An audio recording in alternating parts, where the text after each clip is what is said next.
আমার নাম সুজয় দত্ত। আজ আমি দুটো কবিতা শোনাব। একটি লিখেছেন নীরেন্দ্রনাথ চক্রবর্তী। কবিতাটির নাম পাখিরা। বলি, যে যার বাসায় ওই যে ওরা করছে ডাকাডাকি, ওরাই আমার বাবুই ফিঙে শালিক দোয়েল পাখি। সাত সকালে ওরাই এসে ঘরের জ্বালা দেয়, কুকুর উঠো বলে আমার ঘুম ভাঙিয়ে দেয়। এই একটা বলে দিলাম, আর একটা বলি। লিখেছেন যোগীন্দ্রনাথ সরকার। নাম ছোট শিশু মোরা। শুরু।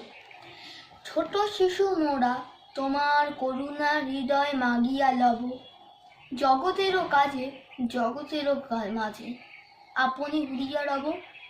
ছোট তারা হাসে আকাশের গায়ে, ছোট ফুল ফুটে গেছে ছোট বটে তবু, তোমার জগতে আমাদেরও কাজ আছে।